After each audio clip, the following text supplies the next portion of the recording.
বিদায় বেলা কাফনের কালার হবে এক, কাফনের সংখ্যাও হবে এক।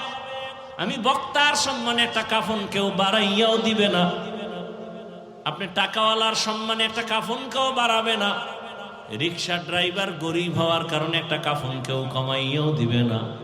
কালারও হবে এক, কাফনের উপরে লেখাও থাকবে না কোটিপতির লাশ, লেখা থাকবে। তাহলে মাস্তানি করে লাভ কি?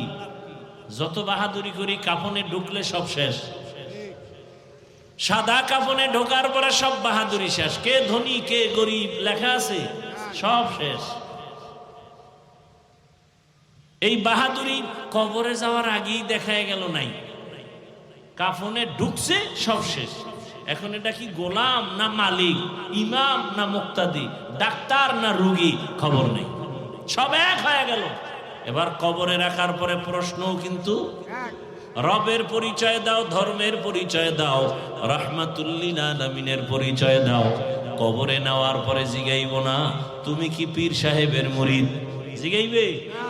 জিজ্ঞাসা করা হবে না তুমি তাবলিগওয়ালানি, তুমি কওমিওয়ালা, তুমি কি মাদ্রাসায় পড়ছো, তুমি কোরআন শরীফ পড়ছো, তুমি হাফেজে কোরআন, তুমি মাওলানা, তুমি মুফতি না মুহাদ্দিস, জিগাইব? প্রশ্ন তিনটা সবার বেলায়, আমাকে আপনাকে একই। এই রবের পরিচয় দাও, ধর্মের পরিচয় দাও, রাহমাতুল্লিল আলামিনের পরিচয় দাও। এই তিনটা প্রশ্নের জবাব যারাই দিবে, নবীজি বলেন তার কবর হবে রাউযাতুম মির রিয়াজিল জান্নাহ। আর যারা এই তিন প্রশ্নের জবাব দিতে পারবে না, সে যত বড় ফাকরিওয়ালা হোক না কেন, তার কবর হবে হুফরাতুম মিন হুফারিন নার, জাহান্নাম। এখন জবাব দিতে কারা পারবে? আমরা হুজুরেরা। কথা বলেন না? আরে মিয়া, হুজুর বাদ দেন। যারা জান্নাতের টিকিট হাতে পেয়েছেন, একটু আগে বলছিলাম না, জান্নাতের টিকিট হাতে পেয়েছেন কে? আবু বকর, ওমর, ওসমান, আলী। সেই আবু বকর সম্পর্কে শুনেন, রহমতের নবী বলেন, আমি যে আম্মা জান আয়েশা রাসূলের স্ত্রী, তার হুজরায় যে ঘুমান, রসুলের এই হুজরা আর মসজিদ একই দেওয়ালের এপার ওপার। তা কি এরকম বিল্ডিং নাকি? আর খেজুর পাতার ঘর মিয়া। নবীজি বলেন, আমি এশার নামাজ পড়ে ঘুমিয়ে গেলাম। নবী ঘুমাইলে চোখ বন্ধ থাকে, কলব ঘুমায় না। নবী বলেন, মাত্র ঘুমে গেলাম, রাতের গভীর, হঠাৎ করে কানের মধ্যে আওয়াজ আসতেছে, মসজিদ থেকে কে যেন কান্না করতেছে। কে শুনতেছে? নবী। নবী বলেন, আমার ঘুম ভেঙ্গে গেল, আমার হুজরার পাশেই তো মসজিদ। আমি সজাগ হইয়া বের হইলাম, বের হইয়া দেখি মসজিদের মধ্যে দাঁড়ায় দাঁড়ায় একজনে কাঁদে, নামাজের হালাতে। কিছুক্ষণ অপেক্ষা করে দেখি কে কান্না করে। নজর করে দেখলাম সাধারণ কেউ না, জান্নাতি প্রথম সাহাবী আবু বকর নামাজে দাঁড়ায় কাঁদতেছে। জান্নাতি সাহাবী কাঁদে। নামাজের পরে নবীজি গাইলেন, ও আবু বকর, আপনি নামাজে কাঁদলেন কেন? আল্লাহর আদালতে দাঁড়াইয়া হিসাব দেওয়ার ভয়ে। কেন? আপনি না জান্নাতি? 10 জনের ভেতর আপনি প্রথম। আবু বকর বলেন, ইয়া রাসূলুল্লাহ, আপনিই তো বয়ান করেছেন কিয়ামতের ময়দান এতটা ভয়ঙ্কর হবে, হাসরের মাঠে নারী আর পুরুষ সবাই উলঙ্গ দাঁড়াবে, সূর্যটা নিচে নেমে আসবে, সূর্যের গরমে জমিনটা তামা হয়ে যাবে, জাহান্নামের আওয়াজ, নবীরা পর্যন্ত গুনাহ নাই কিন্তু তারা কান্না করে বেকারার হয়ে যাবে। কেমন কঠিন হালাত হবে ওই সময়। আমি আবু বকরের কি উপায় হবে? আল্লাহ যদি ডাকেন আর বলেন, আবু বকর, আমার মোহাব্বতে কি আমল নিয়ে আসছো? আমি যদি বলি, হে আল্লাহ, নামাজ রোজা তেলাওয়াত নিয়ে আসছি। আল্লাহ যদি বলেন, আমি যেইভাবে নামাজ চাইছি ওইভাবে নামাজ পড়তে পারো নাই, আমি যেইভাবে জিকির চাইছিলাম ওইভাবে আমাকে জিকির উপহার দিতে পারো নাই, বাদ। তোমার আমল নিয়ে যাও, জাহান্নামের হ্যান্ডকাপ লাগায়া দাও। নবীরা যদি কাঁদেন তো আমি আবু বকরের উপায় কি হবে? এবার বুঝেন তো, আবু বকরের মতো ব্যক্তি সে কে?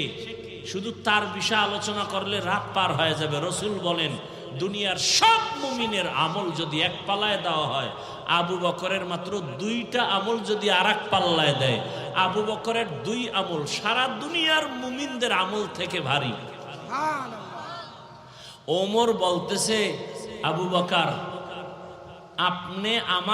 আমি ওমরের সব আমল নিয়ে যান, আপনার 2টা আমল আছে দামি, আমি জানি, ওইটা আমারে দেন। আবু বকরকে আল্লাহ নিজে জিব্রাইলকে পাঠায় বলে, আজকে আবু বকরকে আমি আল্লাহর পক্ষ থেকে স্পেশাল সালাম দাও। সেই আবু বকর কাঁদতেছেন কিসের ভয়? তা আপনি কোন জগতের মাস্তান? কথা বুঝার চেষ্টা করেন, দিল থেকে মানার বুঝার চেষ্টা করেন। আপনিও মুসলমান, আমিও মুসলমান। আপনার আল্লাহ আমার আল্লাহ না 2? আপনাদের নবী আমার নবী, আপনাদের কোরআন আমার কোরআন, আপনাদের কাবা আমার কাবা, আপনাদের ধর্ম আমার ধর্ম, আপনাদের কালেমা আমার কালেমা। তাহলে আপনাকে দাড়ির জন্য আমাকে বয়ান করতে হবে কেন? নামাজের জন্য আপনাকে বয়ান করতে হবে কেন?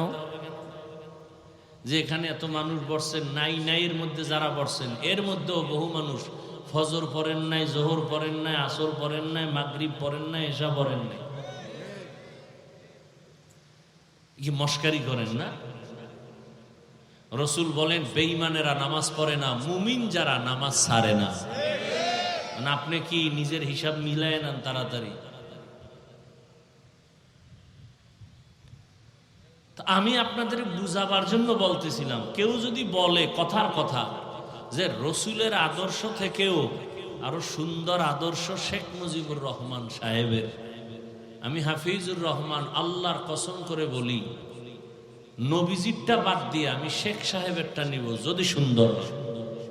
আমি আমারটা বলতেছি, কেউ যদি বলতে পারেন মাগুরার মানুষ, নবীজির থেকেও জিয়াউর রহমান সাহেবের আদর্শ ভালো, আমি মদিনার রসুলেরটা বাদ দিয়া জিয়াউর রহমান সাহেবেরটা নিব, বলার মতো কারো কলিজা আছে? নাই তো নাই। বরং এটা ফাইনাল কথা, দুনিয়ার সব চান্দাবাজার ধান্দাবাজের আদর্শ না পা, রসুলের আদর্শই শুধু পা। এই জন্য রসুলের আদর্শ আমরা হুজুরেরা মানি, আমরা এখনো পবিত্র অবস্থায় আছি। আর যারা মানে না, ও শরীরের পাশে দাঁড়াইলেও গন্ধ, গাঞ্জার গন্ধ, মদের গন্ধ, বিড়ির গন্ধ। কথা ঠিক নেই? এরপর ওদের কলিজা না পা, দেমাগ না পা, খানা খাইয়ে টানে মদ, ব্যবসা চলে সুদ, 24 ঘন্টার সেকেন্ডে সেকেন্ডে সেকেন্ডে অল টাইম পুরুষেরা জেনার গুনাহ করে মায়ের সাথে, মহিলারা যদি হারাম খায় জেনা হয় বাবার সাথে। কত বড় মারাত্মক অন্যায় করে আপনি চিন্তা করেন। আল্লাহ পাক বলছেন, আমি 2 দল মানুষের সাথে আমি আল্লাহ নিজে যুদ্ধ করার জন্য রেডি। কতটা কঠিন কথা যে আল্লাহ নিজে যুদ্ধ করবেন। এর মধ্যে এক দল সুদখোর, এক দল, আর এক দল ওলিয়া উলিয়ার দুশ্মন। আমাদের সমাজে আছে না? মোস লাম্বা কইরা চায়ের দোকানে বয়ে বাহাদুরি করে, আউজুবিল্লাহ পারে না, বিসমিল্লাহ পারে না, বলে আমরা ওলিয়া উলিয়া মানি না। সারা বাংলাদেশে বলেছি, আল্লাহর জাতের কসম করে আজও বলে গেলাম, যারা বলে ওলিয়া উলিয়া মানি না, এরা কোরআন মানে না, বুখারী শরীফ মানে না, এরা ভণ্ড। এদেরকে যারা ভণ্ড বলে না, তারাও ভণ্ড। আমার এই কথা সন্দেহ করলো তার ঈমান দুর্বল হয়ে যাবে। এই জমিনে যারা ওলিয়া উলিয়া মানে না, এরা কোরআনও মানে না, বুখারীও মানে না। তাহলে এরা হক না বাতিল? এদেরকে যারা বাতিল বলবে না তারাও কি বাতিল।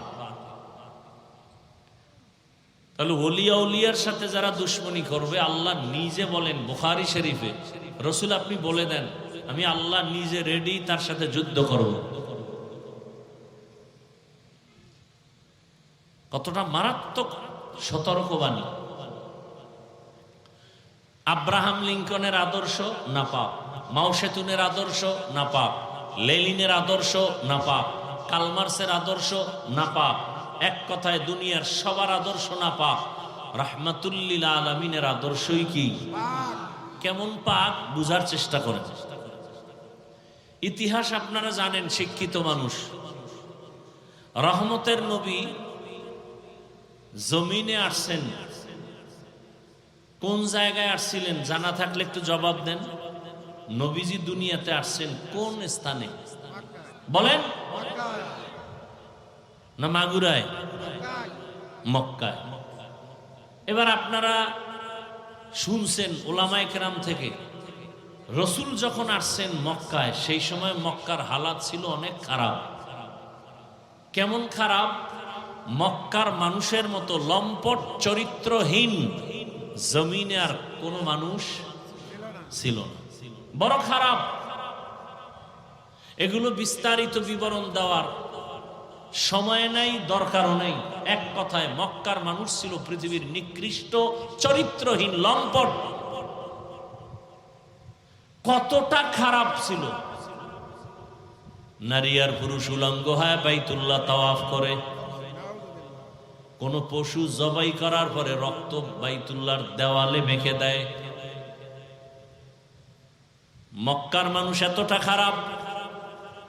রহমতের নবী আসছেন, দীর্ঘ 40 বছর পর্যন্ত রহমতের নবী কোনোদিন কাউকে বলে নাই নামাজ পড়ো, কালেমা পড়ো, জিকির করো, তেলাওয়াত করো। 40 বছর পর্যন্ত নবী কাউকে দাওয়াত দেন নাই। সবাই মুশরিক, কাফের। নবী সবার সাথে হাসি মুখে চলতেছেন, সবার সাথে হাসি মুখে চলেন, সুন্দর ব্যবহার। 40 বছরের ব্যবহারে মক্কার খারাপ মানুষগুলো রসুলের ভক্ত হয়ে গেল অন্তর দিয়া। আব্দুল্লাহর ছেলে মোহাম্মদ একটা মিথ্যা কথা বলে না জীবনে, জীবনে কোনোদিন একটা গালি দেয় নাই। হাজারো গালি শুনছে, নবী গালির জবাবও দেন নাই। মক্কার কাফের মুশরিকেরা রহমতের নবীর আদর্শ দেখা পাগল হয়ে গেল। কেমন আব্দুল্লাহর সন্তান, দুইটা চোখ মোবারক গরম করে রহমতের নবী কারো দিকে তাকান না, চোখ গরম করে তাকান না। কতটা শান্ত, কতটা ভদ্র, কতটা নম্র। 40 বছর পরে আল্লাহ পাক নবীকে কোরআন অবতীর্ণ করলেন, দাওয়াত শুরু হয়ে গেল। রহমতের নবী কোরআন পায়া দাওয়াত শুরু করলেন। এবার একদল নবীর ভালো জানিয়াও কালেমা পড়ে না, আর একদল এক আওয়াজে নবীর হাতে কালেমা পড়ে। মক্কার এই চরিত্রহীন মানুষগুলো রহমতের নবীর হাতে হাত লাগাইয়া কালেমা পড়ার পরে এরা এতটা দামি হয়ে গেছেন, আল্লাহ জিব্রাইলকে পাঠায় বলে লিস্টি নিয়ে নবীর কাছে দাও, লিস্টির মধ্যে যাদের নাম আছে ঘোষণা করে দাও এরা বিনা হিসাবে জান্নাতি।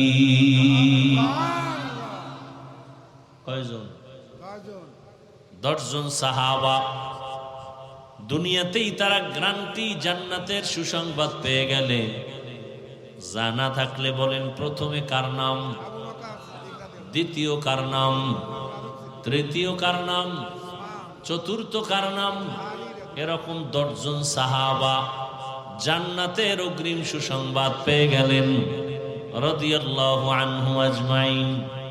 এই যে মক্কার খারাপ মানুষগুলো জান্নাতের সুসংবাদ পাইলেন দুনিয়াতে জিন্দা অবস্থায়। এরা এত খারাপ ছিল।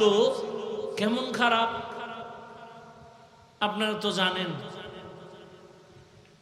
যেই রহমতের নবীকে এক নজর মোহাব্বতের দিকে তাকাইলেই মাত্র এক নজর জাহান্নামের আগুন হারাম।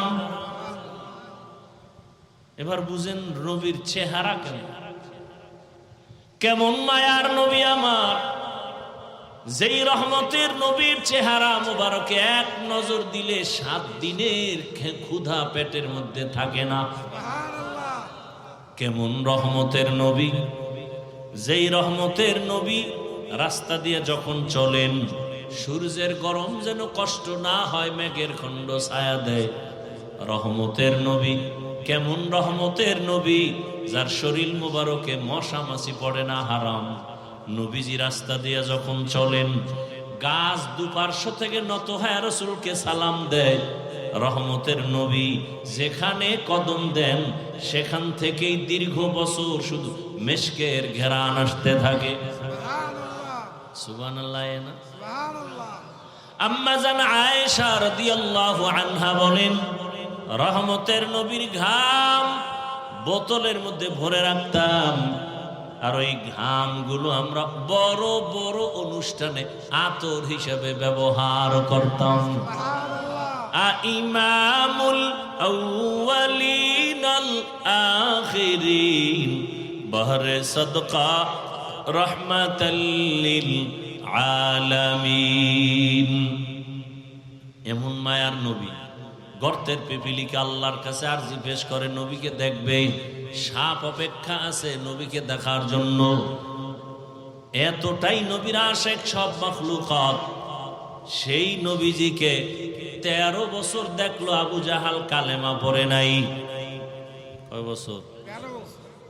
নবীর সামনাসামনি দেখছে, কথাও শুনছে, বয়ানও শুনছে, কালেমা পড়ে নাই। হাতের মুষ্টিতে পাথর নিয়ে কয়, এই আব্দুল্লাহর ছেলে, নাম কি? সাল্লাল্লাহু। আমার হাতের মধ্যে কি আছে বলো তো? বললে কি হবে?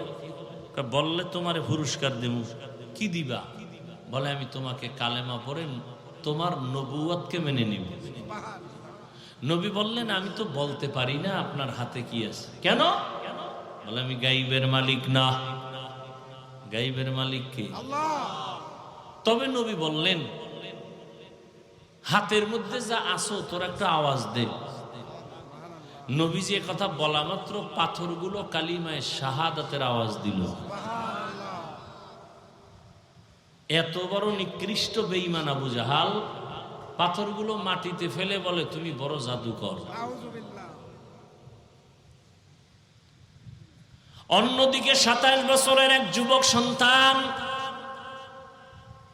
কয় বছর? তরবারি নিয়ে দৌড়ায় আমার নবীকে জবাই করার জন্য।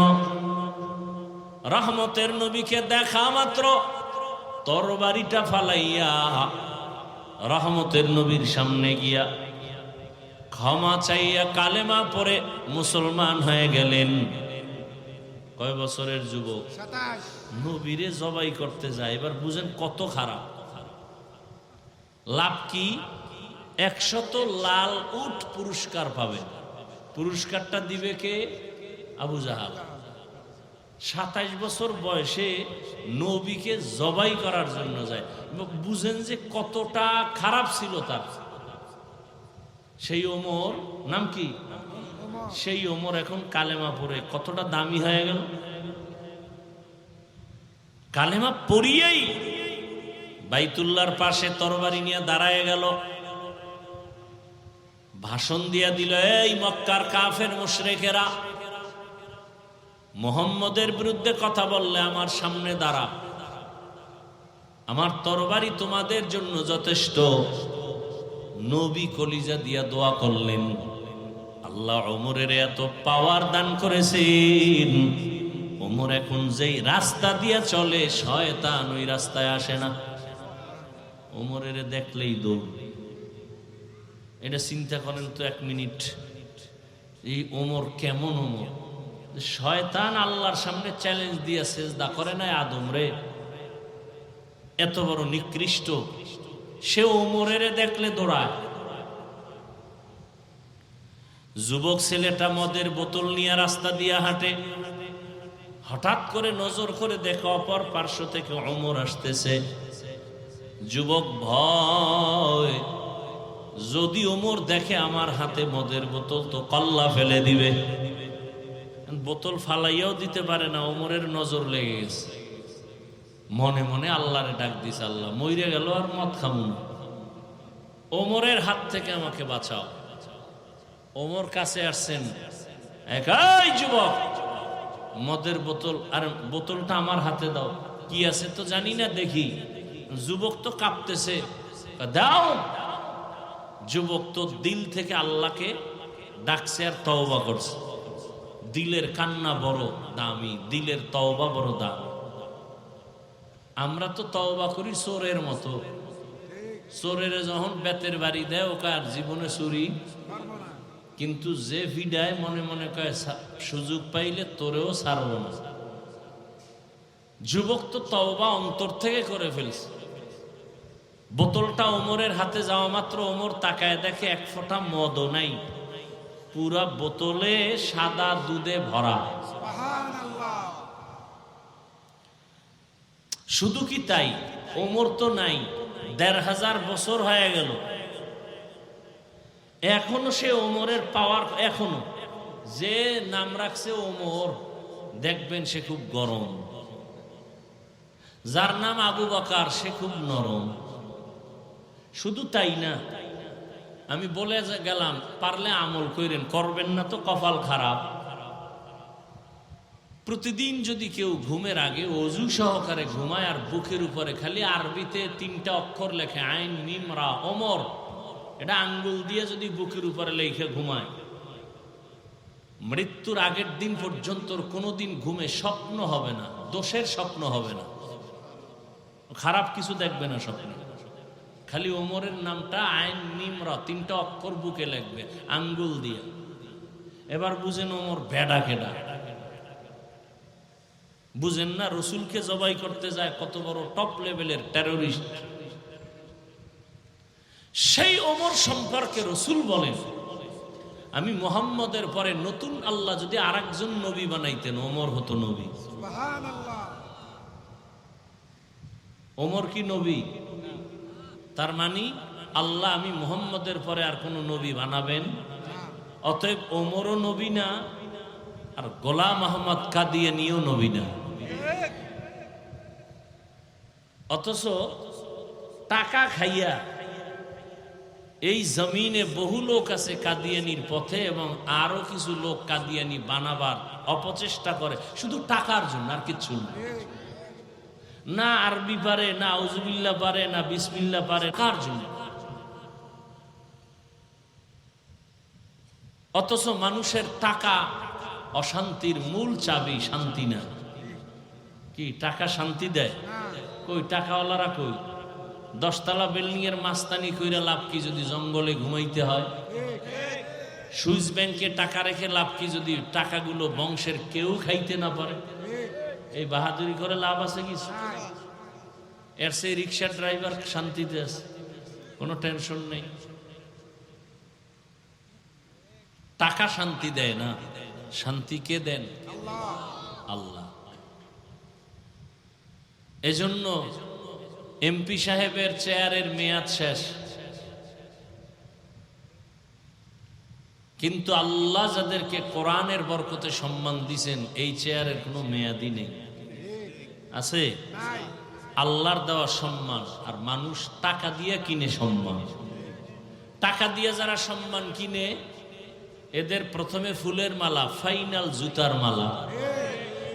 আর আল্লাহ যাদের সম্মান দান করেন কোরআন সুন্নাহ অনুযায়ী চলার কারণে, এরা দুনিয়ায় বাদশা, আখিরাতেও বাদশা। এদের বলে মুকুটহীন সম্রাট। মুকুটহীন সম্রাট। ইয়া আইয়ুহাল্লাযীনা আমানুত্তাকুল্লাহা ওয়াল তানজুর নাফসুম মা কদ্দামাত লিগাদিন ওয়াত্তাকুল্লাহ। আল্লাহকে ভয় করো হে মুমিন, পরকাল জীবনের জন্য তুমি সম্বল সঞ্চয় করো। আমরা যারা আল্লাহর মোহাব্বত নিয়ে পরকালের চিন্তা করিয়া টুপি পরলাম, দাড়ি রাখলাম, নামাজ পড়ি, পর্দা করি, হালাল খাই, আমরা সব না খাই আছি না? চোখ কান খোলা রেখে ভুলে যেও না ইতিহাস।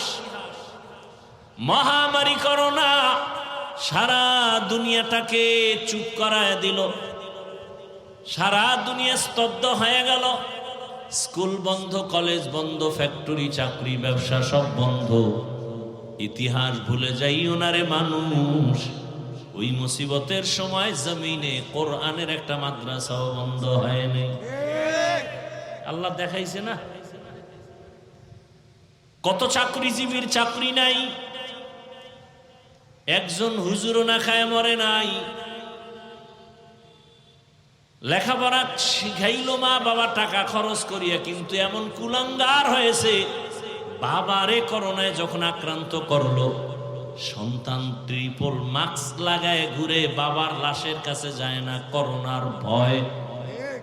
কিন্তু সেই সময় শত শত করোনার লাশ আমার দেশের টুপিওয়ালারা কাঁধের মধ্যে নিয়ে গোসল করাইলেন, জানাজা পড়ায়, কাফন পড়ায় কবরে রাখছেন। একজন হুজুরেও করোনায় মরে নাই, আর মাস্কওয়ালারা মরে নাই। কি যমুনা গ্রুপের মালিক শুটকি হয়ে গেছে। অর্ডার দিছিল করোনায় ধরার পরে, বলে আমাকে স্পেশাল ফ্লাইটে সিঙ্গাপুরে নাও, কত হাজার কোটি টাকা লাগবে, নাও, আমার আত্মাটা ফিরায় দাও। দুনিয়ার সব তারপরে আছে, তিনটা সাদা কাফনের প্যাকেট হয়ে চলে গেল। তার সন্তানেরা সমাজ রক্ষায় মাঝে মাঝে বাবার নামে খাওয়ায়, কিন্তু মা বাবার জন্য কান্না করে দোয়াও করে না। আর দোয়া শিখায় নাই, বাবা ভাই কেমনে করবে? শিখাইছে? শিখায় নাই। মাদ্রাসায় গিয়া দোয়া শিখছে মা বাবার জন্য, রব্বির হামহুমা কামা রব্বায়ানি সগীরা। এখন সে মা বাবার জন্য দোয়া করে। আর যারা কোরআনের রাস্তায় তালা লাগায়, জেনারেল পথে দৌড়াইছে আল্লাহরে বাদ দিয়া, এরা দোয়া শিখে না, এরা শিখছে দুনিয়ার লাইনের কবিতা। ক্রিং ক্রিং টেলিফোন, হ্যালো হ্যালো হ্যালো, কে তুমি, কাকে চাও, বলো বলো বলো, এই আবল তাবল। দেখেন একটা ছেলে স্কুলে গিয়া পরে সরেওয়া, সরোয়া, সরায়া, এটার আবার ব্যাখ্যা বানাইছে। সরায়াতে অজগর, সরায়াতে আপা। কি আমি বানায় বলতেছি? ঠিক এই অক্ষরগুলো মাদ্রাসায় গিয়া যখন পড়ে তখন শিখে। সরাতে অজু, সরায়াতে আল্লাহ। দেখছেন নি ব্যবধান? কথা বল না, আকল নষ্ট হয়ে গেছে নাপাক খাইয়া। যার চোখে চশমা লাগানো, গ্লাস কালো, সে প্যান্ডেলে ঢুকেই বলে যে বাতি কালো কেন? সমস্যা বাতির না চোখে গজব? এই নারীবাদীরা রাস্তায় নামছে, অধিকার চায়। কে তোমাকে অধিকার? তো ইসলাম অধিকার দিয়ে দিছে পুরুষের থেকে বেশি সম্মান। ইসলাম দিছে, পৃথিবীর কোন ধর্মে নারীর সম্মান দেয় নাই, নারীকে করছে অপমান। হিন্দুদের ধর্মে নারীর উপরে জুলুম, খ্রিস্টান ধর্মে নারীর উপরে জুলুম, ইহুদি ধর্মে নারীর উপরে জুলুম। একমাত্র ইসলাম নারীর সম্মান বাড়িয়েছে। এখন যারা চরিত্রহীন লম্পট, ওরা নারীদেরকে রাস্তায় নামাইতে চায় পণ্য হিসাবে ব্যবহার করার জন্য। নারীরাও পাগল হয়ে রাস্তায় নামতেছে, আর ধর্ষিতা হচ্ছে, এসিড মারতেছে। স্বর্ণ কেউ রাস্তায় ফেলায় রাখে? স্বর্ণর থেকেও দামি নারী।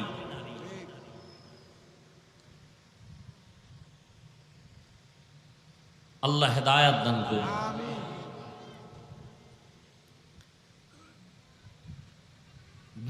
পেছনে পড়ে আজ, না দুনিয়া পাইলো না আখেরাত পাইল। যারা দুনিয়ার পেছনে দৌড়ায়, নামাজ রোজা বাদ দিয়া, এরা দুই জিনিস চায়। কি চায়? এক নম্বরে চায় শান্তি আর চায় সম্মান। কয় জিনিস চায়? একটাও নেই।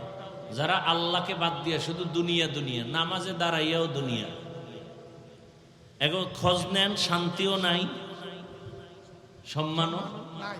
জুতার মালা গলায় দিয়া এটা সম্মান? কথা বলেন। টাকার অভাব নাই, বাড়ি গাড়ির অভাব নাই, কিন্তু শান্তি নেই। বউ দিয়ে অশান্তি, মাইয়ে বলা দিয়ে অশান্তি, মামলা হামলা, এটা একটা শান্তি? অথচ যারা আল্লাহর হুকুম মতো চলে, আমাকে হুজুরকে বাদ দেন মিয়া, সবাই টেনশনে আছেন যে হুজুরকে কথা কয়ে বাদ, সব হুজুর বাদ। আসেন আপনাদের জেনারেল লাইনে, সত্য কথা সাক্ষী দেন। জীবনে মাদ্রাসায় যায় নাই, আলিফ বাতাও শিখে নাই, ইংরেজি জেনারেল লাইনে লেখাপড়া করে doctor, engineer, professor, RAB, police, BDR, army, OC, DC, SP, সত্য কথা বলবেন। এরা কি মাদ্রাসা না জেনারেল? এদের মধ্যে নামাজি দাড়িওয়ালা আছে না নাই? এরা অসম্মানে আছে না সম্মানে? হুজুর বাদ দেন। তাহলে এদের মধ্যেও জেনারেল লাইনে থাকিও পাঁচ ওয়াক্ত নামাজ পড়ে, দাড়িওয়ালা, এরা সম্মানেও আছে, শান্তিতেও আছে। চোখের সামনে দেখায় দিলাম, এরপর কপাল খারাপ। ওই যে আবু জাহাল 13 বছর নবীরে দেখছে, কালেমা পড়ে নাই। এরকম কপাল পরা সমাজে অভাব নাই। সব বুঝার পরেও মাথা বাঁকা করে ফেলবে, বলে সব কথা মানা যাবে না। অথচ কত জাল্লার বান্দা জেনারেল লাইনে থাকিয়া স্কুলে পড়ে, কলেজে পড়ে, কত সন্তান 5 ওয়াক্ত নামাজও পড়ে। রাস্তায় গাড়ি চালায় কত ড্রাইভার 5 ওয়াক্ত নামাজি নাই? বলেন। মাগুরা শহরের ভিতরে কত বড় বড় ব্যবসায়ী জেনারেল লাইনে বাংলা শিক্ষিত, 5 ওয়াক্ত নামাজ পড়ে, অনেক বড় দাড়ি। নদীর মধ্যে মাছ ধরে কত মানুষ নামাজ পড়ে। ও আল্লাহর গোলাম, তুমি কেন পড়ো না? আমি তো জন্মগতভাবে আল্লাহর হুকুম মতো চলার চেষ্টা করি। আমার জীবন তো এমন না যে এক সময় দাড়ি কাটছি এখন রাইখা দিছি। আমার জীবনটা তো এমন না যে এক সময় টুপি পরতাম না এখন পরি। আমার জীবনটা তো এমন যে আমার বাবা লেখাপড়ার জীবন থেকে জীবনে একটা হাফ প্যান্ট পরি নাই, ফুল প্যান্টও পরি নাই। ছোটবেলার থেকেই জামা, এই টুপি, পাগড়ি। কিন্তু তোমার জীবন কেমন? তুমি জীবনের শুরুর একটা সময় দাড়ি নাই, টুপি নাই, নামাজ নাই, মনের জাল মিটাইছো মনের মতো। মনে চাইছে পার্কে দৌড় দিবা, দৌড় দিছো। মনে চাইছে দাড়ি রাখবা না, রাখো নাই। মনে চাইছে বেপরদায় আড্ডা দিবা, দিছো। মনে চাইছে তুমি সিনেমা হলে যাইবা, দৌড়ায় গেছো। এই যে একটা শখ মিটাইছো, সব এখনো কি মিটে নাই? আর কত বছর দাড়ি কাটলে শখ মিটবে বলো? আর কতবার নামাজ না পড়লে তোমার মনের আশা পূরণ হবে বলো? আর কত বছর তুমি সুদ ঘুষ খাইলে, মদ পান করলে, নেশা পান করলে তোমার আশা পূরণ হবে বলো? এবং এই কথাটাও আমাকে বলে দাও, তোমার হায়াতের বাকি আর কত? চোখের সামনে লাশ আর লাশ, কয়দিন আর বাহাদুরি? কই বাড়িওয়ালার বাড়ি পড়ে আছে, বাড়িওয়ালা নাই। কত টাকাওয়ালা সব ছাড়িয়া কবরে চলে গেল। কয়েক মাস হয়ে গেল, ঢাকা একটা থানা আছে, বাড্ডা থানা, আসেনি? ওই জায়গায় এক টাকাওয়ালা মারা গেল। ফেসবুকের যারা মুরিদ আপনারা তো ভুলে গেছেন, সবার জানার কথা। বাবায় মরে গেছে, শিক্ষিত 2টা সন্তান রেখে গেছে, কুলাঙ্গার। এই কুলাঙ্গার শিক্ষিত 2টা সন্তান বাবার লাশটা রাস্তায় ফালাইয়া 2 জনে ঝগড়াই করলো বাবার সম্পদ নিয়া। 24টা ঘন্টা কেউ বাবার লাশ দাফনও করার জন্য যায় নাই। এমন কুলাঙ্গারের বাবা দাবি করে লাভ কি? আর এমন কুলাঙ্গার জন্ম দিয়া লাভ কি? 10টা সন্তান নিয়ে লাভ নাই, আদর্শ সন্তান একটা নাও। তার মানে এইটা কইরো না আবার ছেলে হোক মেয়ে হোক দুটোর বেশি নয়, একটা হলে ভালো হয়, না হইলে আরো ভালো। এই চালাকি কইরো না, খবরদার। কপাল পুরলে কিন্তু সব শেষ। মাওলার সাথে চালাকি করে কেউ টিকতে পারে না, আর কেউ পারবেও না। ভাইরা আমার, 1500 বছর পরে রহমতের নবীর আদর্শ এখনো যারা মেনে চলে, এদের মতো শান্তিতে কেউ নাই। আমি কিন্তু হুজুরদের চাপটার বাদ দিয়েই বলতেছি, এখানে বহু শিক্ষিত জেনারেল লাইনের মুসলমান। আরে আপনিও মুসলমান, আমিও মুসলমান, আপনার আমার আল্লাহ এক, নবী এক, কোরআন এক, কাবা এক, ধর্ম এক, কালেমা এক। বিদায় বেলা কাফনের কালার হবে এক, কাফনের সংখ্যাও হবে এক। আমি বক্তার সম্মানে একটা কাফন কেউ বাড়াইয়াও দিবে না, আপনি টাকাওয়ালার সম্মানে একটা কাফন কেউ বাড়াবে না, রিক্সা ড্রাইভার গরিব হওয়ার কারণে একটা কাফন কেউ কমাইয়াও দিবে না। কালারও হবে এক, কাফনের উপরে লেখাও থাকবে না কোটিপতির লাশ, লেখা থাকবে। তাহলে মাস্তানি করে লাভ কি? যত বাহাদুরি করি কাফনে ঢুকলে সব শেষ। সাদা কাফনে ঢোকার পরে সব বাহাদুরি শেষ। কে ধনী কে গরিব লেখা আছে, সব শেষ। এই বাহাদুরি কবরে যাওয়ার আগেই দেখা গেল নাই, কাফনে ঢুকছে সব শেষ। এখন এটা কি গোলাম না মালিক, ইমাম না মুক্তাদি, ডাক্তার না রুগী, খবর নেই, সব এক হয়ে গেল। এবার কবরে রাখার পরে প্রশ্নও কিন্তু রবের পরিচয় দাও, ধর্মের পরিচয় দাও, রাহমাতুল্লিল আলামিনের পরিচয় দাও।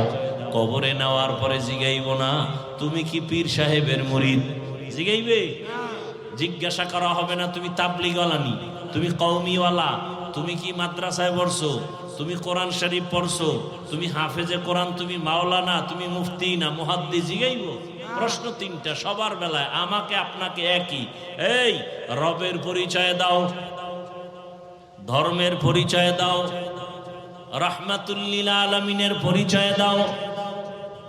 এই তিনটা প্রশ্নের জবাব যারাই দিবে, নবীজি বলেন তার কবর হবে রাউযাতুম মির রিয়াজিল জান্নাহ। আর যারা এই তিন প্রশ্নের জবাব দিতে পারবে না, সে যত বড় ফাকরিওয়ালা হোক না কেন, তার কবর হবে হুফরাতুম মিন হুফারিন নার, জাহান্নাম।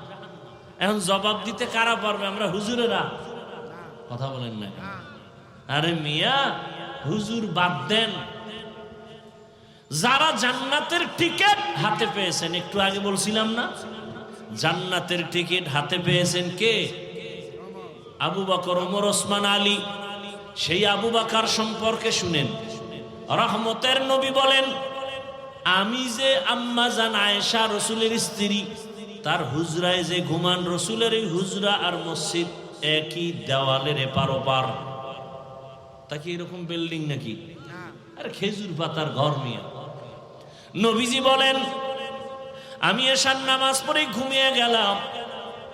নবী ঘুমাইলে চোখ বন্ধ থাকে, কলব ঘুমায় না। নবী বলেন, মাত্র ঘুমে গেলাম, রাতের গভীর, হঠাৎ করে কানের মধ্যে আওয়াজ আসতেছে, মসজিদ থেকে কে যেন কান্না করতেছে। কে শুনতেছে? নবী। নবী বলেন, আমার ঘুম ভেঙ্গে গেল, আমার হুজরার পাশেই তো মসজিদ। আমি সজাগ হইয়া বের হইলাম, বের হইয়া দেখি মসজিদের মধ্যে দাঁড়ায় দাঁড়ায় একজনে কাঁদে, নামাজের হালাতে। কিছুক্ষণ অপেক্ষা করে দেখি কে কান্না করে।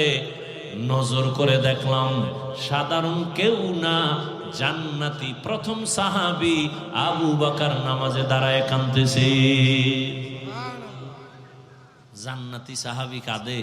নামাজের পরে নবীজি গাইলেন, ও ও আবু বকর, আপনি নামাজে কাঁদলেন কেন? কয় আল্লাহর আদালতে দাঁড়াইয়া হিসাব দেওয়ার ভয়ে। কেন? আপনি না জান্নাতি? 10 জনের ভেতর আপনি প্রথম। আবু বকর বলেন, ইয়া রাসূলুল্লাহ, আপনিই তো বয়ান করেছেন কিয়ামতের ময়দান এতটা ভয়ঙ্কর হবে, হাসরের মাঠে নারী আর পুরুষ সবাই উলঙ্গ দাঁড়াবে, সূর্যটা নিচে নেমে আসবে, সূর্যের গরমে জমিনটা তামা হয়ে যাবে, জাহান্নামের আওয়াজ, নবীরা পর্যন্ত গুনাহ নাই কিন্তু তারা কান্না করে বেকারার হয়ে যাবে। কেমন কঠিন হালাত হবে ওই সময়। আমি আবু বকরের কি উপায় হবে? আল্লাহ যদি ডাকেন আর বলেন, আবু বকর আমার মোহাব্বতে কি আমল নিয়ে আসছো? আমি যদি বলি, হে আল্লাহ নামাজ রোজা তেলাওয়াত নিয়ে আসছি, আল্লাহ যদি বলেন আমি যেইভাবে নামাজ চাইছি ওইভাবে নামাজ পড়তে পারো নাই, আমি যেইভাবে জিকির চাইছিলাম ওইভাবে আমাকে জিকির উপহার দিতে পারো নাই, বাদ তোমার আমল নিয়ে যাও, জাহান্নামের হ্যান্ডকাপ লাগায়া দাও। নবীরা যদি কাঁদেন তো আমি আবু বকরের উপায় কি হবে? এবার বুঝেন তো, আবু বকরের মতো ব্যক্তি সে কে? শুধু তার বিষয়ে আলোচনা করলে রাত পার হয়ে যাবে। রাসূল বলেন, দুনিয়ার সব মুমিনের আমল যদি এক পাল্লায় দেওয়া হয়, আবু বকরের মাত্র 2টা আমল যদি আরেক পাল্লায় দেয়, আবু বকরের 2 আমল সারা দুনিয়ার মুমিনদের আমল থেকে ভারী। ওমর বলতেছে, আবু বকর আমি ওমরের সব আমল নিয়ে যান, আপনার 2টা আমল আছে দামি, আমি জানি, ওইটা আমারে দেন। আবু বকরকে আল্লাহ নিজে জিব্রাইলকে পাঠায় বলে, আজকে আবু বকরকে আমি আল্লাহর পক্ষ থেকে স্পেশাল সালাম দাও। সেই আবু বকর কাঁদতেছেন কিসের ভয়? তা আপনি কোন জগতের মাস্তান?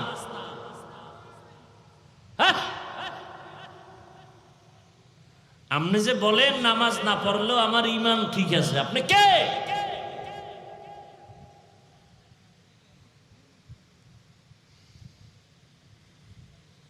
আল্লাহর ভয় কিচ্ছু নাই। সুদের সাথে যারা জড়িত এদের হজ কবুল হবে না, নামাজ কবুল হবে না, রোজা কবুল হবে না, দান সদকা কবুল হবে না, তওবা না করা পর্যন্ত একটা মোনাজাত জীবনে কবুল হবে না। আপনি 1000 বার হজ করেন, একটা লাব্বাইকও কবুল হবে না, বরং 24 ঘন্টার সেকেন্ডে সেকেন্ড অল টাইম কবিরা গুনাহ। তওবা না কইরা যদি কেউ মরে, চিরস্থায়ী জাহান্নামী। কয়দিন? চিরস্থায়ী। বুঝা মিলের পর হারাম খাইও। সুদখোরেরা যত মোনাজাত দিবে, একটা মোনাজাত মৃত্যুর আগ পর্যন্ত তওবা না করলে কবুল হবে না। কোটি কোটি টাকা দিয়ে যদি মাদ্রাসা মসজিদ বানায় দেয়, 1 বিন্দু সওয়াব পাবে না।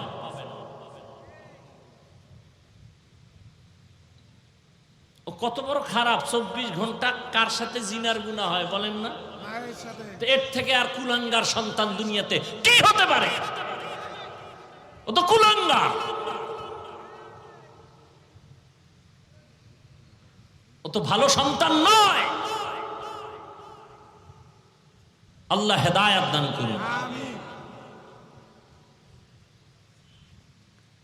এই সব কিছুর মূলে বয়ান তো আপনারা, এই সুদ খাওয়া হালাল না হারাম এটা আপনারা আগের থেকে জানেন না, তারপর আমার উপরে রাগ করেন কেন?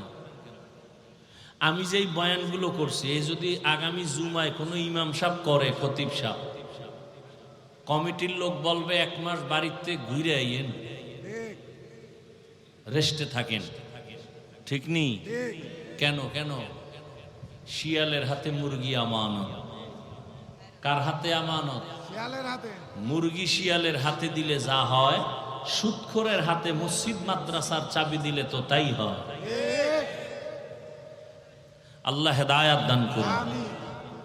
চান্দাবাজি আর ধান্দাবাজির জীবন তো কম দেখলেন না, এবার তওবা করেন। দুনিয়ায় দেখবেন সম্মান বাড়বে, আখেরাতেও বাড়বে। এই দেশে এই ঝামেলা সেই ঝামেলা, পুলিশ ঝামেলা, আর্মি ঝামেলা, বিডিআর ঝামেলা। এই এরপর দেশে পুলিশ নাই, র্যাব নাই, আর্মি নাই। সেদিন এক আর্মি এসে কান্দে আর দোয়া চায় এই কয়েকদিন আগে, হুজুর হালাল ভাবে যেন একটা রাস্তা আল্লাহ খুইলা দেয় আমার রিজিকের। আমি আর্মির চাকরি করতাম, ছেড়ে দিছি এই মাসখানে আগে। কেন? কয় আমাকে বারবার বলা হয় দাড়ি কাটো, দাড়ি কাটো, দাড়ি কাটো। আমি বললাম আমি চাকরি ছেড়ে দিলাম। আসলে এখানে তো আমার কোনো আয় নাই, ব্যয় নাই। আপনি জাহান্নামে গেলে আমার কিছু আইবে যাইবে? আমাদের দায়িত্ব শুধু বুঝানো। কাউকে গালি দেওয়ার অধিকার আমার ইসলাম দেয় নাই। বুঝাইতে পারি এতটুকুই, মোহাব্বত লাগাইয়া। হয়তো দুই একটা কথা একটু গরম মেজাজে বলি, এটা মানুষ হিসাবে তবিয়ত। আমরা তো আর রসুল না, সাহাবী না, আনোয়ার শাহ কাশ্মীরি না।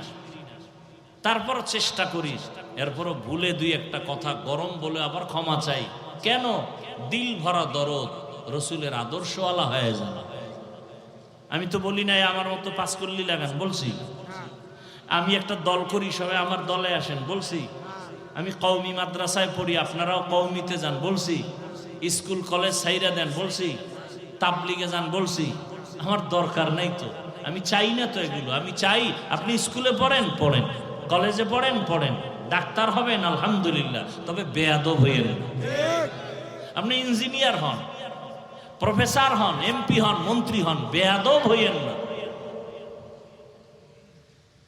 বেয়াদব মার্কা ডাক্তার হলে তাসলিমা নাসরিনের মতো জুতা খাইয়ে দেশ থেকে পালাতে হবে। এই বাংলাদেশটার কিছু নাগরিক আছে টাকার মাস্তানি করে, কিন্তু দেশটাকে চেনে না। দেশকে মনে করে যা করমু তাই। সোনার বাংলাদেশ এমন দেশ, এখানে ইসলামের বিরুদ্ধে যে বলবে ওর পতন হবে মরার আগে। এ দেশটাই দেশ। এখানে যত মাস্তান থাক, ইসলামকে বাদ দিয়া কারো মাস্তানি চলবে না। বারবার বারবার দেখার পরও লজ্জা হয় না। এত ভিডা খাওয়ার পরে, আন্দোলনের পরে একটা লাইনে দেশ চলে, এরপরও কিছু কুলাঙ্গা নারী লইয়া রাস্তায় নামছে। মানে জুতার বাড়ি খাইছে, লজ্জা হয় নাই তো? ওই আমার আম্মায় কয়, যারে না ওরে জারুর বাড়িতেও ধরে, আবার মাইর খাওয়ার জন্য রেডি হইতেছে। চিনে না বাংলাদেশের মানুষ কেমন। দাড়ি নাই, টুপি নাই, কিন্তু ইসলামের বিরুদ্ধে কথা সহ্য করে না। এই দেশ বাংলাদেশ। ওই গ্রামে কয় না, সুখে থাকলে এই ভূতে কি লইতেছে এক দলের, আবার মাইর খাওয়ার জোগাড় হইতেছে। আল্লাহ হেদায়াত দান করুন। আল্লাহ। তাহলে আপনি স্কুলে পড়েন, কলেজে পড়েন, চাকরি করেন, ব্যবসা করেন, সব করেন। আমি শুরু থেকেই কিন্তু এই বয়ান করে আসতেছি, ইবাদত। আল্লাহকে সন্তুষ্টি করে রসুলের আদর্শ মতো চলেন। আপনি যা করবেন সব ইবাদত। চাকরি করেন ইবাদত, ব্যবসা করেন ইবাদত, হতে হবে রসুলের আদর্শ অনুযায়ী। তাহলে রসুলের আদর্শ মতো চাকরি করে এরকম কোনো নাই জেনারেল লাইনে? আপনি কেন পারবেন না? বহু ব্যবসায়ী আছে না নবীর তরিকায় ব্যবসা করে। দোকানের সাইনবোর্ডে লেখা আছে বিক্রি করা মাল ফেরত নেওয়া হয়, রসুলের আদর্শ। আর যারা রসুলের আদর্শ মানে না, এরা লিখবে বিক্রি করা মাল ফেরত নেওয়া হয়, এরা রসুল মানে না। এক উদ্দেশ্য খারাপ, 2 নাম্বার মালের 1 নাম্বার কয়ে বেচবে। ব্যবসা করিয়াও জান্নাত পাওয়া যাবে না? যাবে না। রসুলের তরিকায় ব্যবসা করেন। ইয়া আইয়ুহাল্লাযীনা আমানুত্তাকুল্লাহা ওয়াল তানজুর নাফসুম মা কদ্দামাত লিগাদিন ওয়াত্তাকুল্লাহ। বারবার আল্লাহ বলেন আমাকে ভয় করো, পরকাল জীবনের সম্বল সঞ্চয় করো। ও এলাকার যুবক বাবারা, ব্যবসায়ী, চাকরিজীবী, পর্দার আড়ালের মা বোনেরা, এখনো সময় আছে, তওবা করে নেন।